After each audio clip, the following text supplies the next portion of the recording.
any of us creating online businesses, at some point we actually have to create something to sell. And for me, I found this so challenging. I knew I had to get out of my own way and actually create an offer. I was so intimidated by it. I felt so overwhelmed with like, what the heck could I create? I just want to share with you what this looked like for me when I finally created something to sell.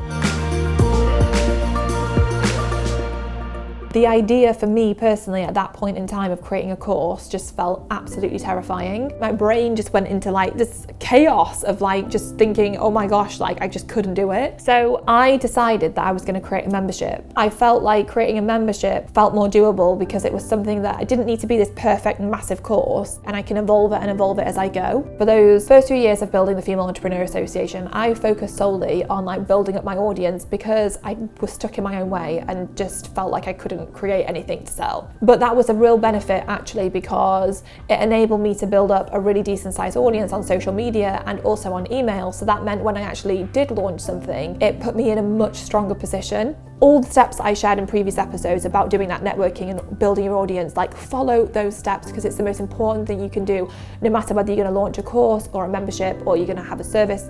You know, whether you're a coach, whatever you're doing, you need that audience.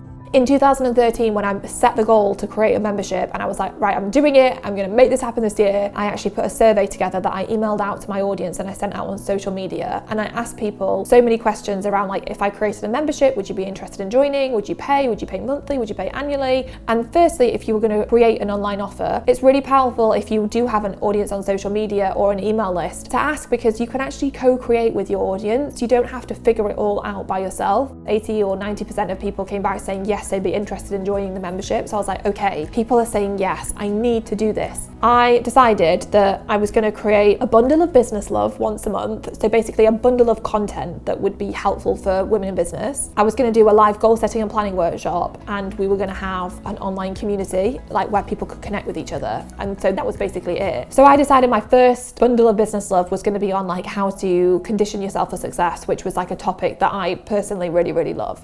And I felt like that was doable. So I created a little guide, I created a little workbook, I created some affirmations, I did a guided visualization, and I bundled it all together. I launched it on the 26th of November, and like this is my second journal I wrote in. And so basically I wrote here, on a business note, things with the Female Entrepreneur Association are going really well. When I launched, I really didn't have much of a clue how to build it, but somehow I managed. The hard work I put in to build my network helped enormously. By the end of 2014, I had 1,441 members. The members club is $25 per month, so I have a monthly revenue of $36,025. How amazing. I finally turned FEA into a success. What's even more exciting is that so many people love it. It's really helping women to build successful businesses, and that just makes me so happy. The 5th of January 2016, I wrote, there are over 3,000 members in the FEA Members Club, which blows my mind. I reached my goal to create a 7-figure income.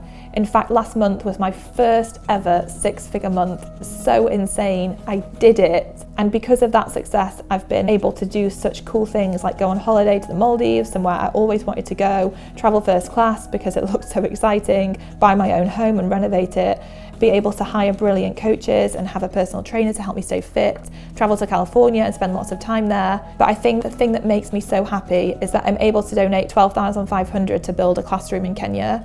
I've never been so excited to spend my money on anything as much as this. So I just want to say thank you, me, for keeping going, for never giving in despite the struggles, for continuing to push and learn, for being brave enough to get to where I am now. I'm so grateful. I knew it was possible, and now I know that so much more is possible. Moving forward, I'm so excited to continue the adventure.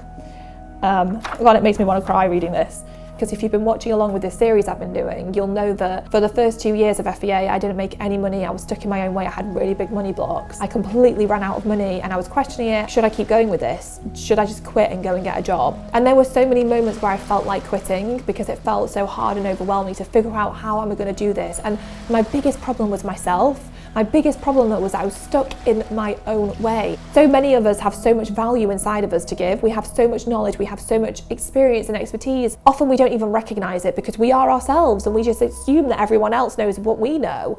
But actually we have got so much to give, it's just we're not seeing it. I have absolutely loved building a membership business. I love the fact it generates recurring revenue. I love the fact that it's bringing together a community of people who are like-minded, and the energy and the vibe of that is just so powerful. In 2018, I had my son Casey, and having that membership and that recurring revenue and not relying on launching a course or having to do one-on-one work was so powerful, because it meant that I could actually take time off from the business and the business was still running, which was just incredible.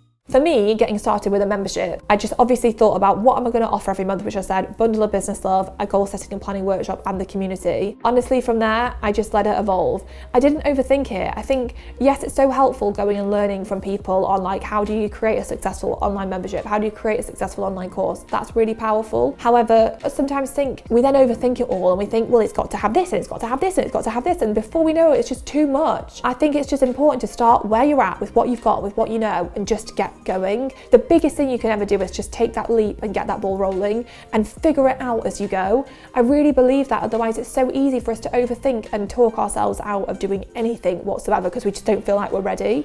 You don't need to have all your ducks in a row before you get going with this. Just get going. That is how you do it. That is how you get to where you want to be. That's how you get to the 6 figures, to the 7 figures. Literally, like throughout this whole series of videos, like I've been sharing my journey, and it was sloppy steps. Like, I did not know what I was doing most of the time. I still don't know what I'm doing most of the time, but it's just like taking that imperfect action over and over and over again, and just being willing to keep trying and trying and trying, and some things stick and some things don't. But as you keep going and keep going and keep going and keep learning and growing and getting help and support, you will start making the most amazing things happen. This is your journey and your path, and you're going to go at your pace and do it in your way, and that is okay. Like, trusting yourself and trusting that you've got this is probably the most powerful thing to remember throughout all of this, because no one is going to come and hold your hand and do it for you. Like, that's not going to happen, and you don't want it to happen, because you have to grow through the stages so that you can actually